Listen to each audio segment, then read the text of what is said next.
Management is reconnecting from one Yeah, minute. sorry Yes, sir. about this. I think we missed you totally, sir. We have to start from the start, sir. Yeah, sure. I'll do that. Sorry about that. No problem. Yeah, thank you. Sorry again. I'm going to start one more time. I'm hoping this works better. Good afternoon, everyone, and welcome to our Q3 FY26 earnings conference call. We'll begin today with the macroeconomic overview, followed by an update on the automotive market. From there, I'll walk you through the financial performance for the quarter and conclude with key business highlights. We will then open the call for a Q&A session. The global economy is adjusting to a landscape reshaped by geopolitical events and realignments in the trade relationships among countries. There was tempering of higher tariffs in few cases, due to subsequent resets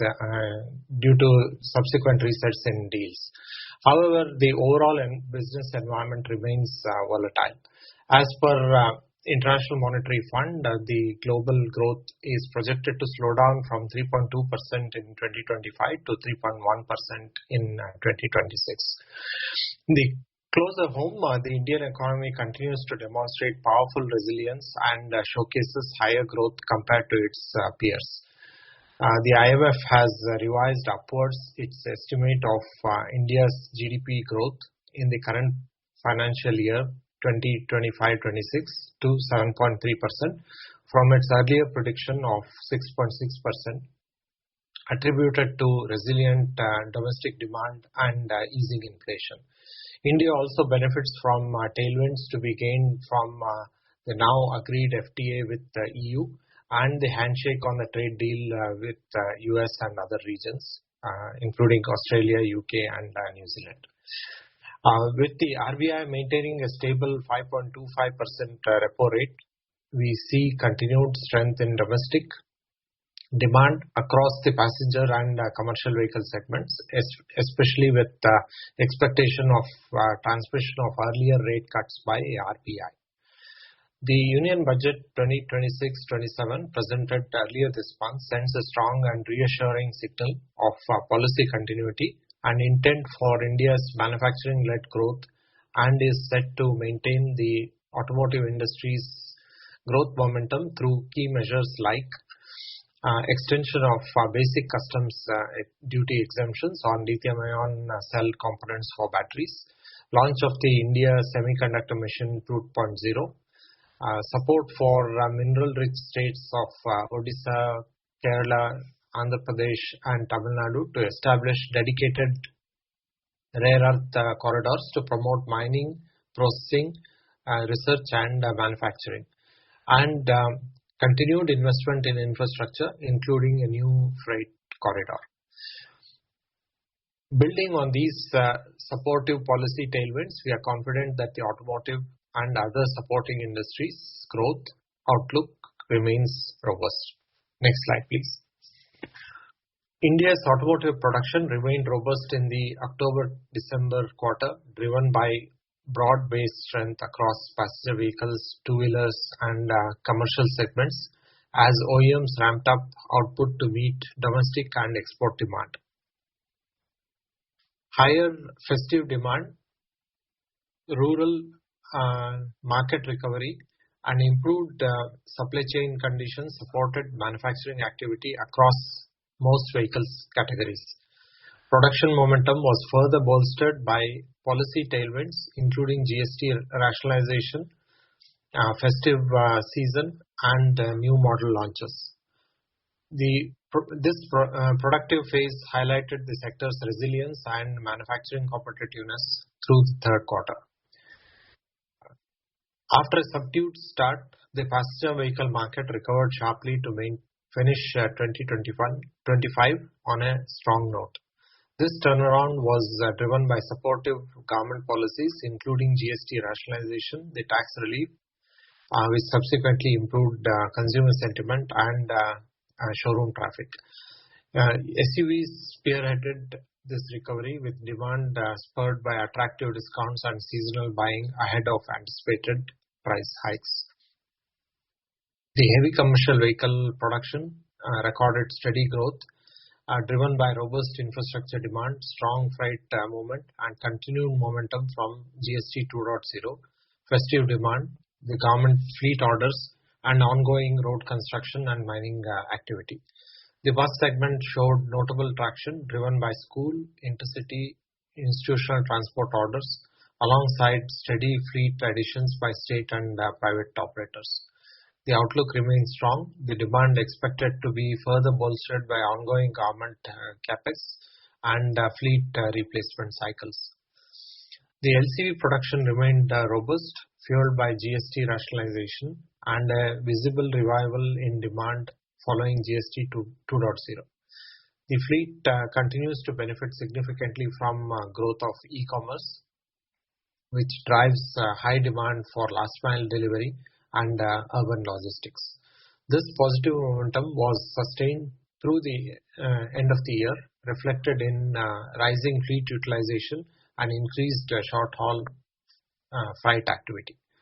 The three-wheeler segment saw a sharp production increase, driven by strong demand for both urban mobility and last mile delivery, cargo delivery during the festive season.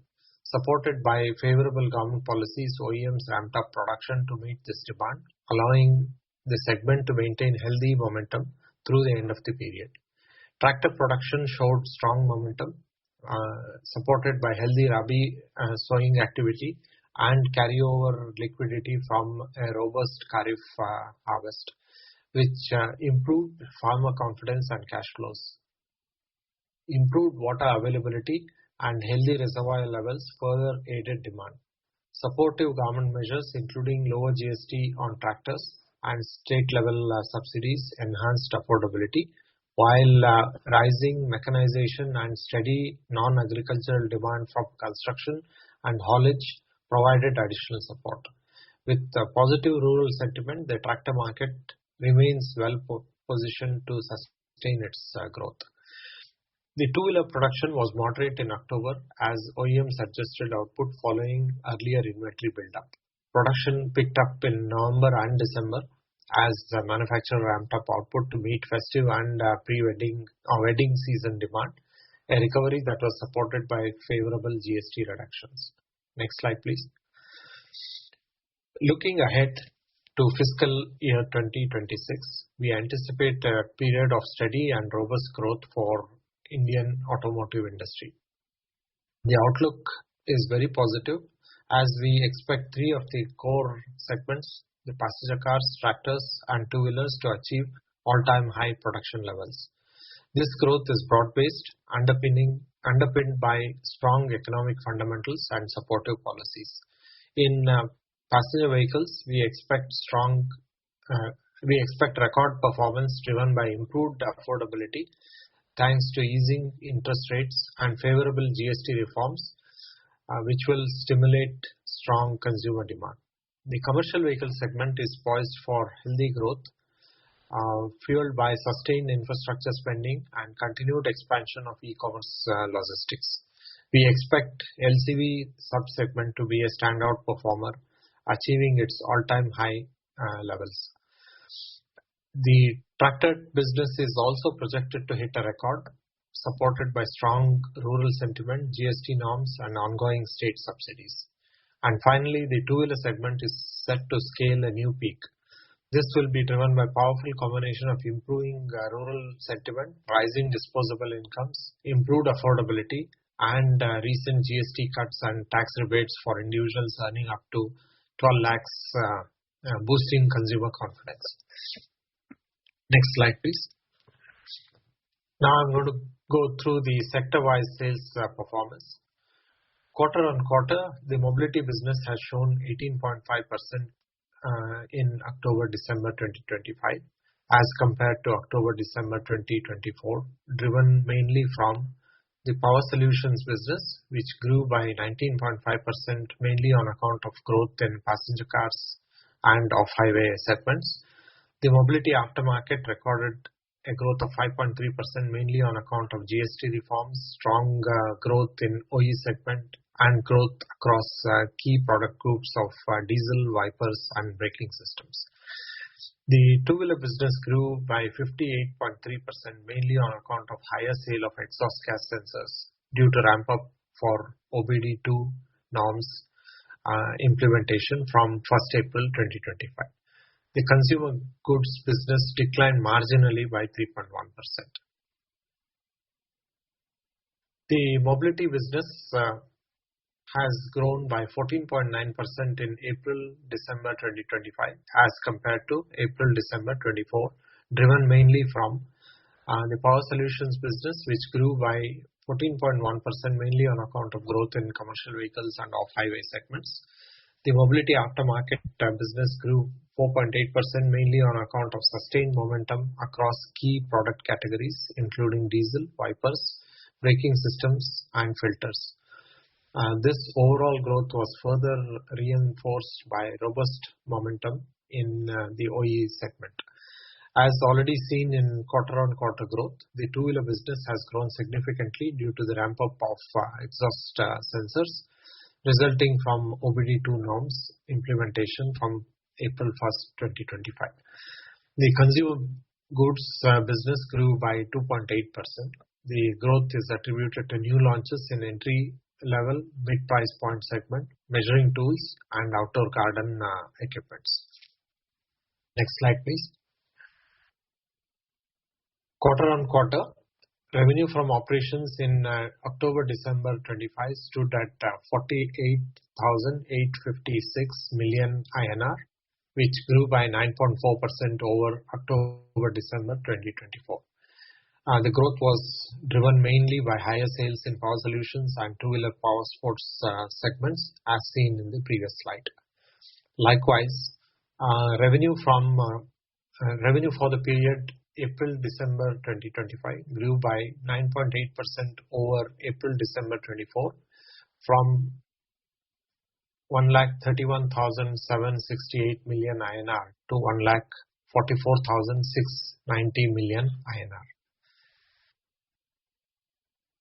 This growth was also driven by strong performance in power solutions and two-wheeler power sports segments. The EBITDA for October-December 25 was 6,124 million INR, which grew by 5.1% over the same quarter of the previous year. The improvement in EBITDA margin was primarily driven on account of favorable product mix and optimization of expenses. The EBITDA for period April-December 25 was 18,688 million INR as compared to 16,628 million INR in April-December 2024, which grew by 12.4%. The increase in EBITDA is on account of growth in revenue accompanied by favorable product mix. The profit after tax for October-December 25 grew by 16.1% over the same quarter of previous year. October-December 2024 had an exceptional item, which you all know. The growth in profit after tax without this exceptional item in October-December quarter comes to 5.3%. The profit after tax for 9 months ending December 2025 stood at 22,017 million INR, which is a growth of 50.8% over the same period of previous year. The significant growth in PAT is mainly due to the profit on sale of the video solutions, access, and intrusion and communication systems business under the building technology segment. Next slide, please. I now walk you through key highlights for each of our business divisions this quarter. The Power Solutions division delivered strong growth this quarter on the back of broad-based growth across all segments, with exceptional performance in tractor and heavy commercial vehicle segments, boosted by successful rollout of GST 2.0. In a significant achievement that underscores Bosch's leadership in operational excellence, our Bidadi plant was recently awarded at the prestigious National CII Scale Awards 2025 for digital excellence and innovation in logistics, for developing an integrated autonomous digital ecosystem that automates our entire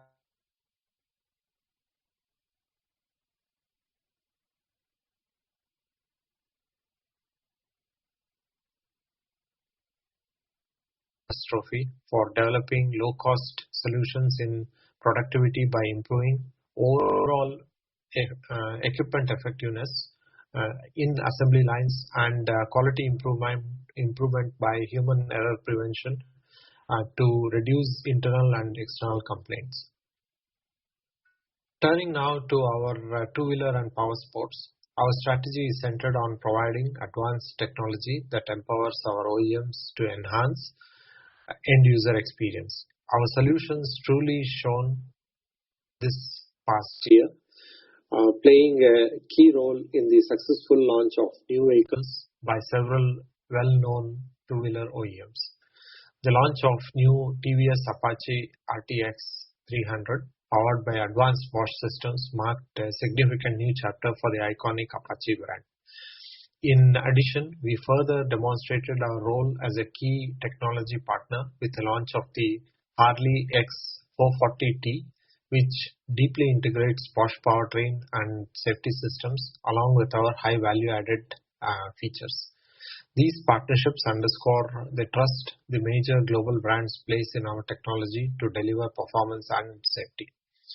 Beyond these launches, we continue to shape the future of mobility by developing next-generation technology.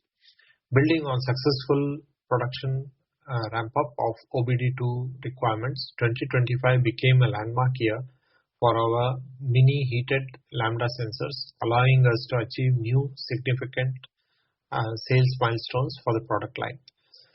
True to our buy riders, for riders philosophy, we showcased our latest innovations at the EICMA 2025 event in Italy, demonstrating our unwavering commitment to creating value for both our partners and the end user.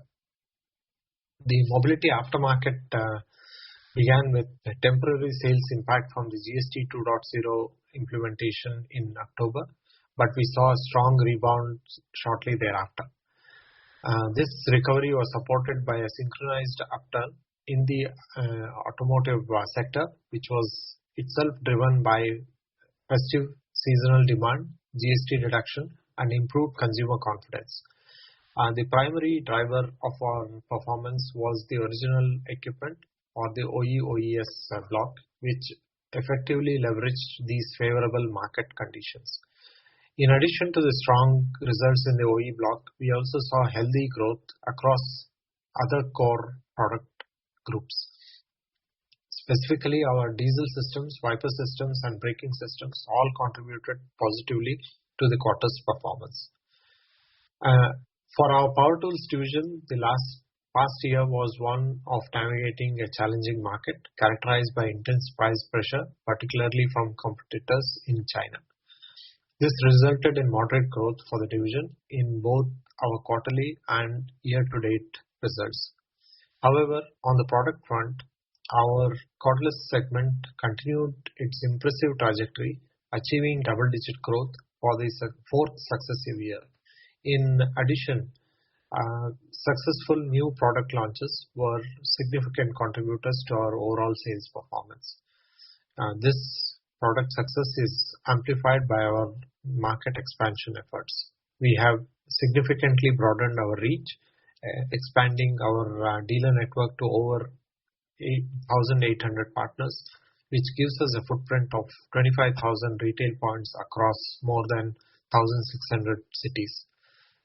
A key part of our market expansion is the standard line, a product range developed for artisans in India, offering Bosch quality at an accessible price point. To facilitate this, we have established a new distribution network with over 100 distributors. In addition, we successfully launched the hand tools as a new business segment. This initiative demonstrates strong market acceptance, achieving 100 million INR in revenues within the first year. Next slide. Yeah. Thank you for all your contribution and for listening patiently through the call. We will now address your queries. Thank you, and open for questions, please. Yeah, thank you, sir. We will now begin the question and answer session. For the participants who wish to ask a question, please raise your hand. Alternatively, participants can also type in their questions in the chat box directly to me. We will wait for a moment as the question queue assembles. Yeah.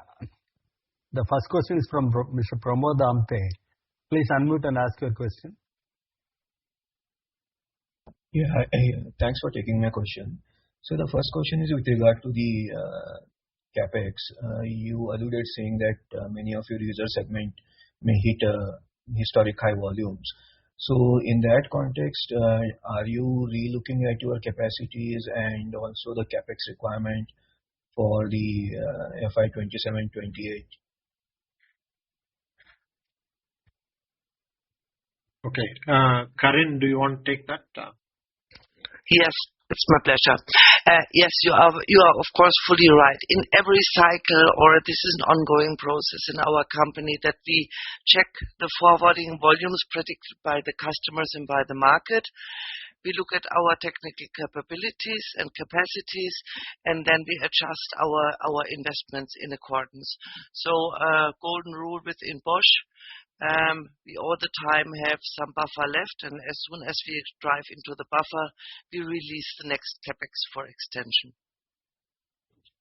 So would you call out the numbers, what it can be next year, year after, or compared to this year? We are currently under or in consideration, and we do not want to give a guidance, Sure. Thank you. Thanks. The second question is with regard to the India-EU deal. Wanted to check your thought process in terms of first the imported components, because in terms of purchase goods, there's a large chunk which comes from parent. What is the understanding with the clients? Usually when duties drop in such cases, usually it's a pass-through to the client, one. And second, what are the medium-term opportunities you look at exporting from India to global markets, and what are the duties there for such products in the current state? Yeah, perhaps the first part of your question, which is regarding imports. So we are importing mainly components from the parent, and it's also an ongoing process of localization. So this year we have, or in 25, we have localized NOx sensor for the component for the common rails. We are going ahead with more localization for the common rail products. We will go ahead in the perspective of also localize a DNOx sensor. So this is a permanent review. Whenever commercially feasible, we are doing the localization. Your second part is in regards of the exports. We have increased already our exports volume for the spark plugs in 2025, and we expect also further good development of volumes in the spark plugs and in components for the common rail products. We also expect an increasing export volumes in sensors, NOx sensors, and what we have relocated in the last, let's say, 1.5 years was pumps from Japan to India. So we deliver these pumps also back to back to Japan and Korea. Yeah, thanks, Karin. So maybe just to add, Sure. I think we should keep in mind that the FTA is just signed, and we are extremely positive about what it is likely to bring in the mid and long term for India, and of course also for our operations in India. So there we are very, very positive. The fine print, as you know, needs to be studied in detail, and the impact of what happens and how we can benefit from that is currently under study. And we are looking into every aspect of how we can benefit from this. Thanks. But would you call out what is your current import duty rates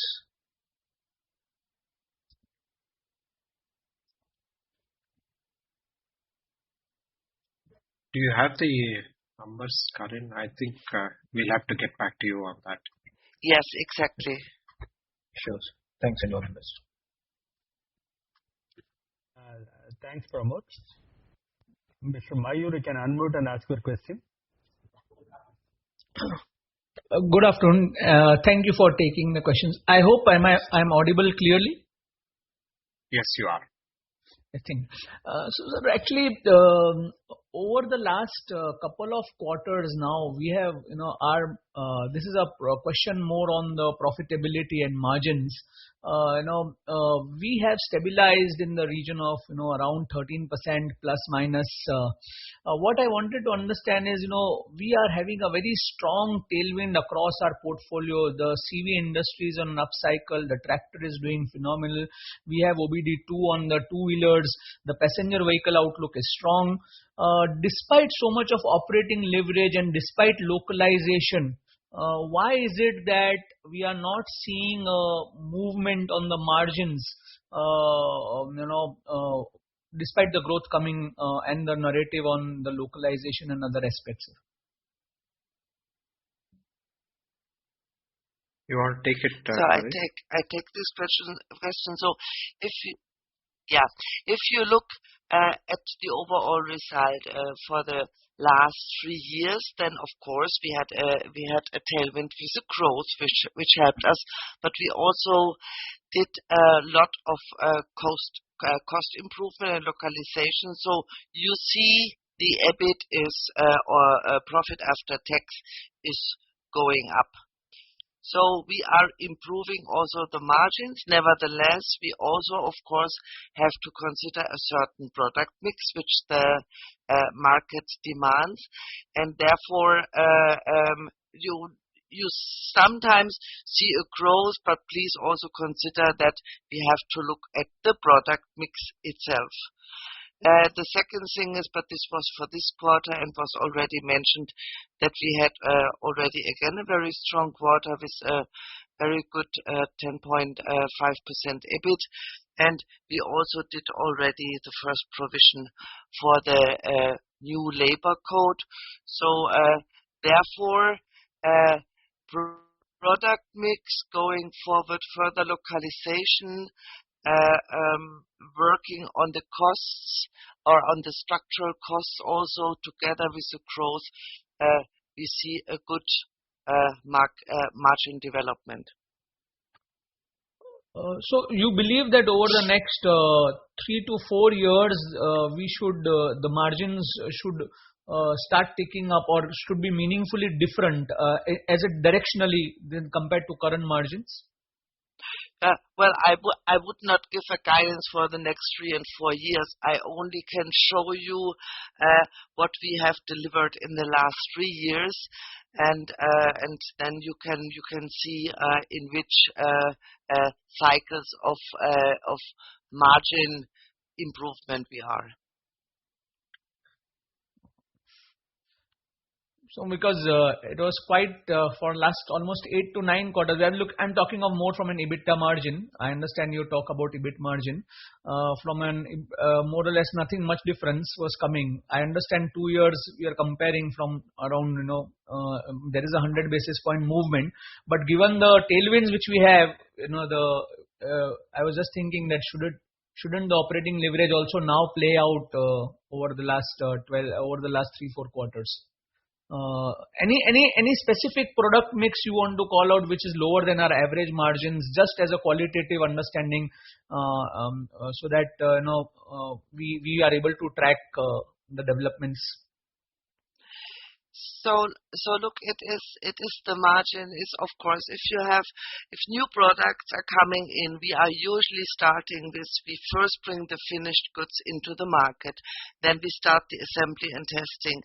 Then if this is stabilized, we start with the localization. That means with every new product coming into India and coming into the market, we start a new localization round. So therefore, yes, the tractor is good, the tractor is stable, but of course we have also the common rail. We have now the new exhaust gas components, and With this, we are following the localization path also. But this is the product mix in the technical cycles which we introduce into the markets. There is no specific product. It is more technology is developing, and we are following the technology path, and we are following the with the localization, and with more localization, of course, you have then the improvement in the margins as well. Okay. Last question from my side is, from your vantage point and your discussion with the OEMs, is there any incremental discussion and development around TREM 5 possibility? We are in February 26, so just wanted to have your understanding. While there are certain things in the public domain and understanding, but what is your understanding of the implementation? How gradual, where we are, and anything you want to, if you can give your insights on that. Yeah, I mean, maybe I can answer that. At least at this point of time, there is no visibility of a precise date of TREM 5 implementation. So things are still quite open as far as we know with our discussions with the OEMs. Okay. Thank you. Thank you. Thank you, Mayur. Thank you, Mayur. Mr. Hitesh Sharma, you can unmute and ask your question.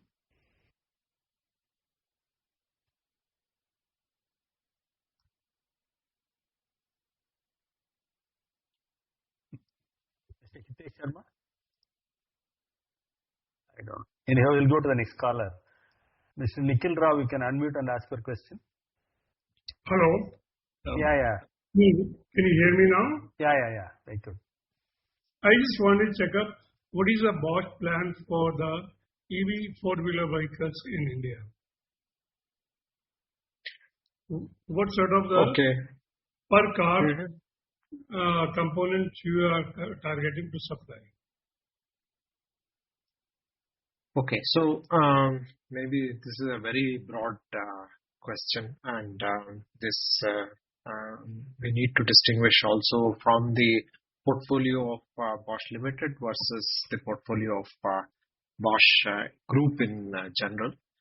Of course, from the Bosch Group, a lot of components go into a car, into an electric car as well. So that continues.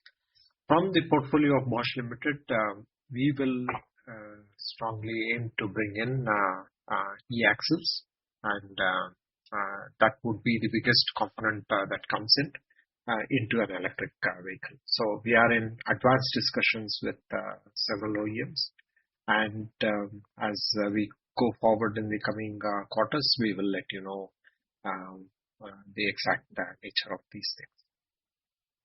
Which component you said? E-axles. E-axles is by far value-wise, it's the largest value component which goes into an electric vehicle, apart from, of course, batteries and other things which the OEMs make themselves. So you don't see right now you are not supplying anything to any OEM right now? We are supplying in India, we are not supplying e-axles to any OEM right now. We are in advanced discussions on several projects with OEMs, and we will come out in the open soon.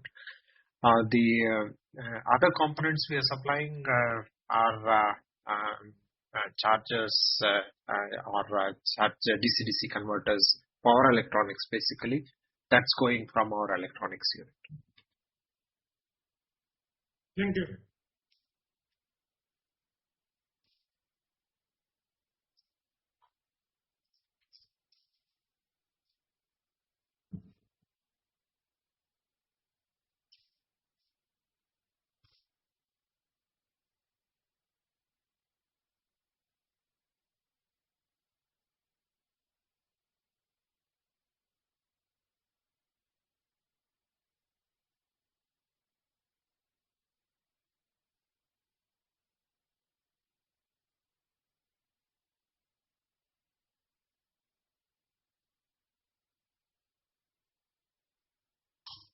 My question is over.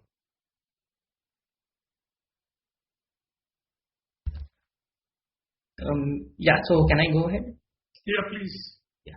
So could you help us understand how demand from the commercial vehicle segment is shaping up for Bosch?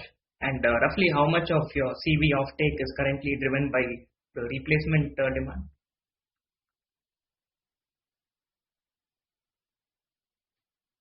Yeah. So, as I mentioned in my initial talk, when I explained the slides, the commercial vehicle demand, both for HCV and LCVs, has been very robust in the last quarters, and it's connected to, in our view, a good demand following the GST 2.0 changes, and of course increased offtake on government fleet orders and ongoing activities around construction and mining. We expect, and of course, the LCV demand has also been quite robust, and this is primarily connected to last mile delivery, urban logistics, and in-city transportation, and so on, or short haul delivery activities. But this also remains very, very robust at this point of time. Based on the trends of what the budget came up with right now, and also our talks with the HCV and LCV manufacturers or OEMs, we see that this trend is likely to continue, and we expect strong infrastructure activity to continue, and further in line with the GDP growth, we also expect HCV and LCV activity to be strong in the coming quarters. Okay, and you're seeing good traction from the replacement side as well, right? Yes, yes. Okay, and are you also seeing an increase in your content per vehicle contribution, or like a more favorable product mix with CVs? Yes, so there are, of course, technology additions happening in the CV world, and that's quite favorable. There are also other talks on what we can do, which are maybe very preliminary at this point of time in terms of technology to be discussed in a forum like this. But at some point of time, we will update you on additional technology introductions that are likely to come up in the CV, HCV world. Okay, thank you very much. That's all from my side.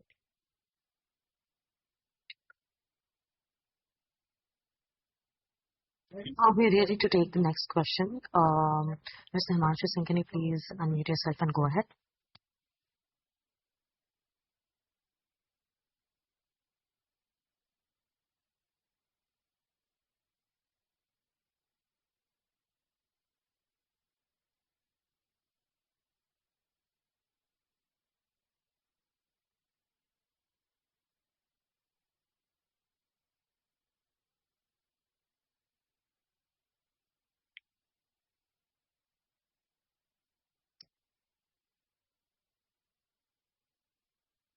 Mr. Mohan, would you like to go ahead and ask your question?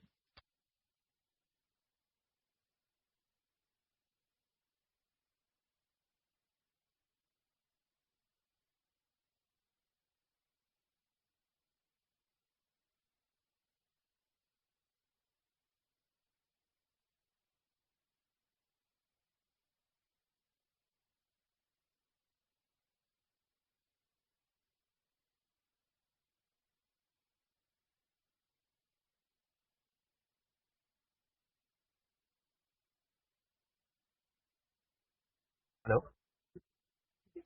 Yeah, am I audible? Yes, you are, Kush. Yeah, I just had a couple of questions. Like Bosch has been working on alternate fuel technologies, so just wanted to know that what is the progress on that, and will there be a significant increase in content per vehicle compared to ICE vehicles, or how is it? Just wanted to get some clarity on that.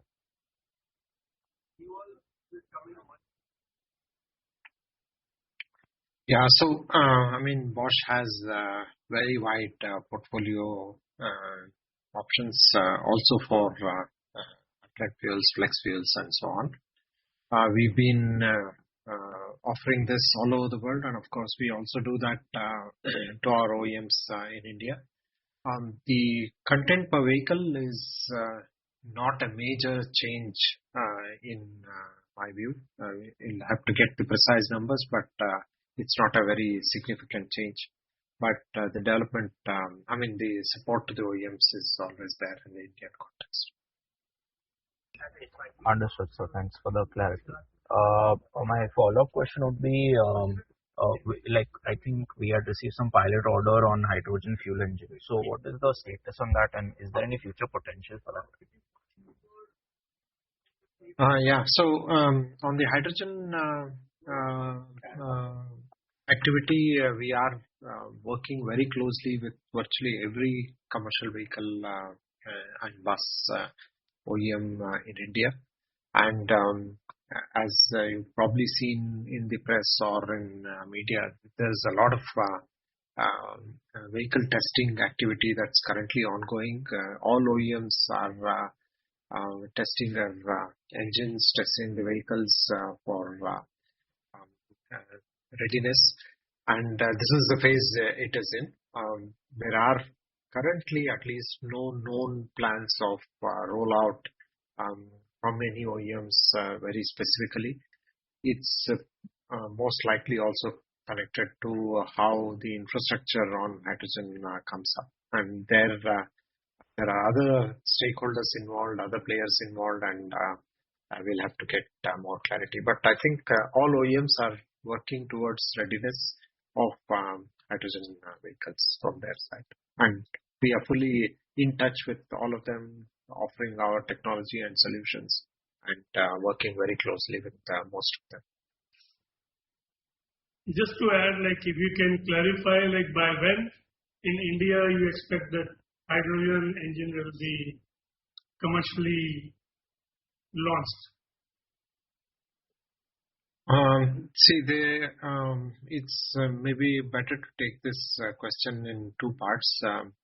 One part is when would vehicles and technology mature. That's the thing we can control quite well. And there, I would say it's going well on plan, and OEMs and us are working very closely together towards this. The other side of this equation is when would infrastructure come up? When would we have hydrogen fuel stations, filling stations, and availability on at least major trunk routes or freight corridors be available with hydrogen? And this seems to be still not very clear at this point of time. So we assume that by 2030, definitely there will be quite some hydrogen activity happening. And we're working towards that right now. Thank you.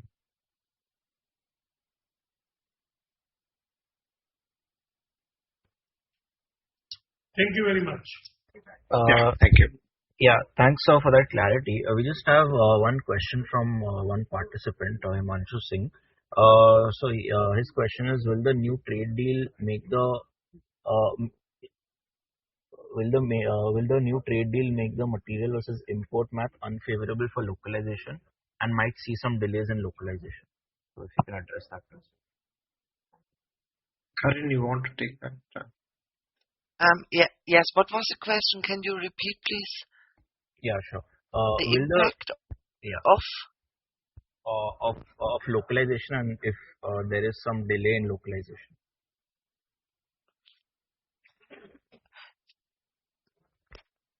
What was the first part? What is it? To what do you refer to that localization could come to a delay?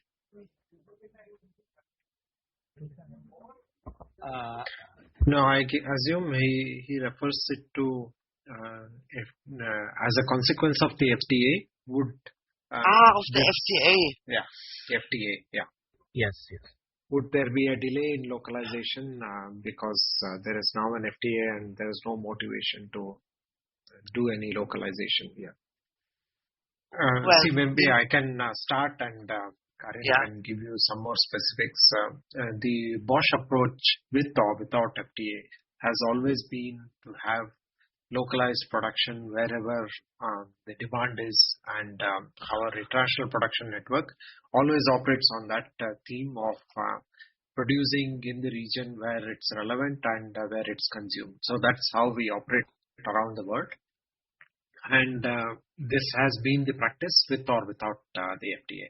So FTA, we will have to see what is the actual impact, and do we really need to recalibrate this approach and do something, or do we positively benefit from this approach and then enhance further localization? In all probability, this will only lead to further increased localization for us as years go by, and we will continue to be on this localization track. Karin, if you have anything specific to add, then please. yeah. Thanks. As you mentioned, the most important thing is, or the philosophy of Bosch is, we try to do local for local. And therefore, volumes are much more important than an FTA or import duties whatsoever. And in addition, often localization goes along with a strategic approach, which we would like to do in a region. And therefore, yes, of course, there is could be a positive effect. We see it positive, but nevertheless, our localization roadmap has different directions. See, even if there is an FTA and there is zero duty on a certain item, just the logistics may impact the landed cost. So there is always more sense when there are good volumes to have it fully localized, and that's always been our endeavor. All right. Thanks. Just one follow-up question from the same participant. On the quarter performance, we have seen dip in margins for the automotive product segment on sequential basis. Can you give some color on that front? Well, if you look on the quarterly basis, we have put in the provision for the labor code. If I correct this condition, we have again a very strong performance out of operations.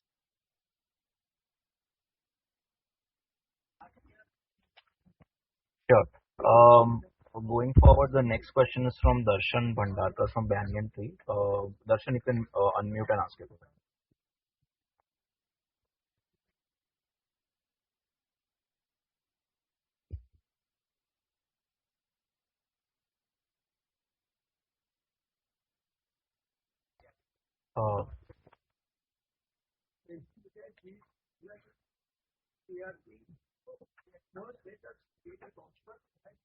No, Darshan, you're not audible.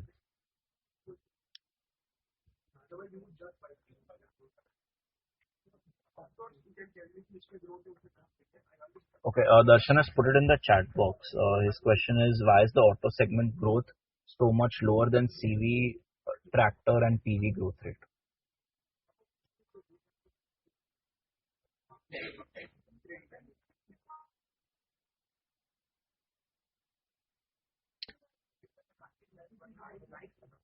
Hello?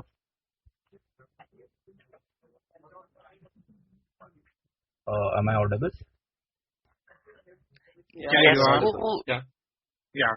do you take this? No, you can take it, Karin. I don't think. No, it is with the question is why the CV and the are better in the growth than the passenger cars. No, his question is, why is the auto segment growth lower than the CV, tractor and PV growth rate? Yeah. So, do you mean our growth or? Yes, Bosch. Okay. Bosch is auto segment. I think our auto sector growth has been, especially power solutions and aftermarket, Power Solutions as a whole, aftermarket has been ahead of the sector growth.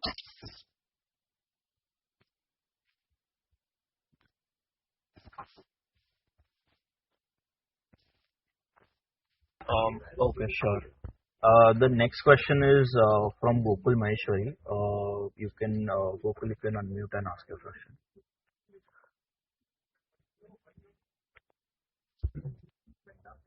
Yeah, hi. Thank you for the opportunity. My question is just relating to the previous question. Is you supply products to various segments of the automotive industry, whether it's two-wheeler, passenger cars, tractors, and CV. Which of the areas are we growing ahead of the underlying industry, and where are the segments where we are actually undergrowing the industry growth? Broadly, I would say in every one of the auto sector segments, we have been going above the industry growth rates for all our products. The only area I would say we have not performed maybe so well in the last quarter has been our Power Tools division, which is the non-auto part.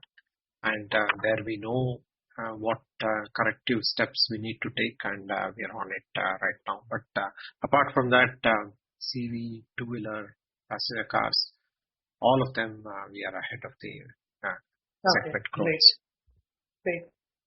Just on the dividend policy, when I read that, there is a change where you have now quantified, if I read it correctly, anyway 55 to 80% of profit. Is this a higher number than the previous policy, or is it a lower number? Okay, so I think we've just brought a lot more clarity into our dividend policy right now. If you looked at our previous one, it was an open policy. There were no limits or ranges set, and it was completely left open.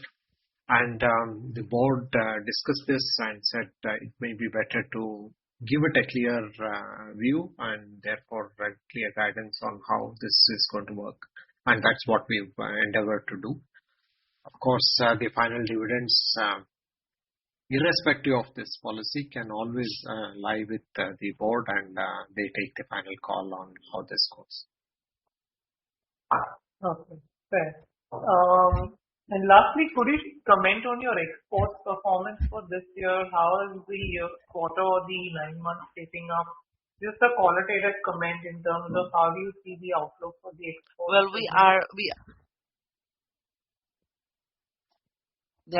So we are in the exports. We are steadily grow. Of course, we are looking forward to do more. I mentioned it already, especially in spark plugs, sensors, pumps to Japan and Korea. And therefore, in the last year, stepwise, we increased our exports. But again, main focus for us is the Indian market. Okay, great. Thank you so much, and all the best. Yeah. Thanks, Gokul. Due to lack of time, that was the last question. On behalf of BNK Security, we thank all the participants for joining the call, and thanks to Bosch management for taking time out for the call and giving us the opportunity to host the call. Have a good day. Thank you, everyone, and we are happy that the market momentum has been positive, and we expect this to continue in the coming quarter, and we are looking forward to much better performance as we go forward. Thank you. Thanks, sir. Thank you. Bye-bye. Bye.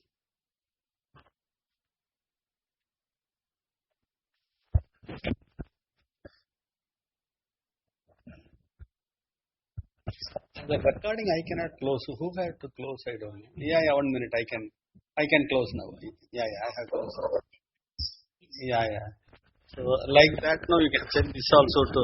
But I got disconnected. How is it? Okay, I'll talk to Naveen.